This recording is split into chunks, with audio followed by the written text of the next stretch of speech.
अस्सलाम वालेकुम नाज़रीन, महरान टीवी न्यूज़ में अवां के भलीकार माया फराशा सबका पहिरियां हिकु नज़र हेडलाइन ते।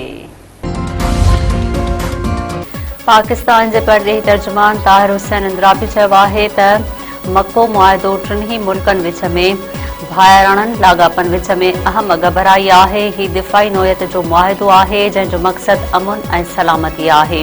इस्लामाबाद मफ़ाहमती यादाश्त जे हवाले सां पाकिस्तान जी पोज़ीशन वाज़िह आहे। मीडिया खे हफ़्तेवार ब्रीफिंग ॾींदे परॾेही तर्जुमान चयो आहे त पाकिस्तान जूं विच ओभर में तकरार जे हल लाइ कोशिशूं जारी आहिनि। पाकिस्तान बाबति मुसबित बयान ते ईरानी सदर जा थोराइता आहियूं। सऊदी अरब जे सिविल एटमी तवानाई जे हक़ जो एहतराम करियूं था। ईरानी सदर मसूद पेज़ेश्कियान सां मौसम नक़वी जे तेहरान में मुलाक़ात। वफ़ाक़ी घरू वज़ीर ईरानी सदर खे वज़ीर आज़म ऐं फील्ड मार्शल जो पैगाम पहुचायो।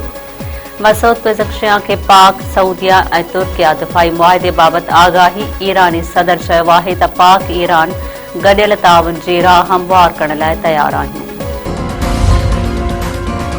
अहमद समुंड में वापारी जहाज़ मथां हूसियुनि जो हमिलो, 3 पाकिस्तानी मारिजी विया, 1 ज़ख़्मी। नायब वज़ीर आज़म इसहाक़ डार पारां तस्दीक़। वापारी जहाज़ मथां हमले जी मज़म्मत। रियाज़ में पाकिस्तानी सिफ़ारतखाने खे फ़ौतियुनि जा मड़ वतन पहुचाइण जी हिदायत। परॾेही खाते जे तर्जुमान चयो आहे त बाबुल मंदब में वापारी जहाज़ मथां हमिलो अफ़सोसनाक आहे। पाकिस्तान सऊदी क़यादत में सामुंडी सलामतीअ लाइ क़ाइम इतिहाद जो हिसो आहे। जहाज़नि जे महफ़ूज़ अच वञ खे यक़ीनी बणाइण लाइ ज़िम्मेवारियूं अदा करण लाइ तयार आहियूं। पीपल्स पार्टी पारां आज़ाद कश्मीर जे LA-15 जे 9 पोलिंग स्टेशन्स ते ॿीहर पोलिंग जो फ़ैसिलो वापसि वठण जो मुतालबो। सेनेटर शीरी रहमान चयो आहे त उन्हनि इलाइक़नि जे माण्हुनि चूंडनि जो बाइकाट कयो हुयो। लैंडस्लाइडिंग, वण किरण या रस्तनि जी बंदिश जो मामिलो न हुयो। शीरी रहमान जो चवणु आहे त आज़ाद कश्मीर इलेक्शन कमीशन ॿीहर पोलिंग जे फ़ैसिले ते नज़रसानी करे LA-15 ते PP उम्मीदवार जी कामयाबीअ खे बरक़रार रखियो वञे। मुमलकती वज़ीर तलाल चौधरी चयो आहे त रावलपिंडी वाक़ियो PTI जी नफ़रत ऐं इंतशार वारे सियासत जे करे पेश आयो। तहरीक इंसाफ़ क़यादत रुगो इहो चई आजी नथी थी सघे त वर्कर सां तालुक़ नाहे। उहो कारकुन KPK हाउस में रहियो ऐं पार्टी क़यादत सां मिलंदो हो। इस्लामाबाद में प्रेस कॉन्फ्रेंस कंदे तलाल चौधरी चयो आहे त बानी PTI जा बयान नौजवाननि जे ज़हननि में नफ़रत ऐं इंतशार भरींदा रहिया।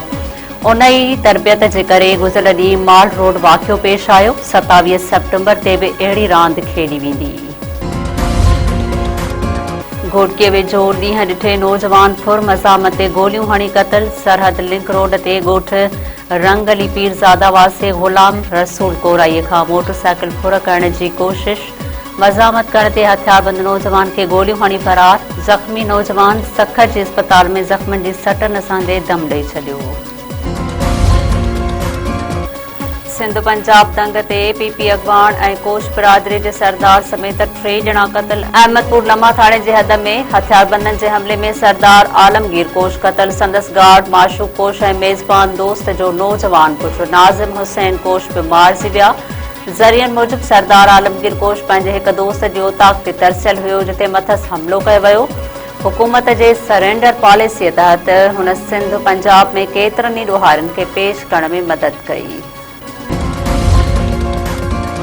कशमोर ऐं ठुल में धारदार वाक़िअनि में 3 नींगरियूं ॿुॾी फ़ौत। कशमोर वेझो पेर तिरकण सबबि 2 नींगरियूं गेहल शाख में ॿुॾी वयूं। सुमेरा कोसो ऐं अजमा कोसो RD पंजकारी वटां शाख में ॿुॾी वयूं। ॻोल्हा जारी।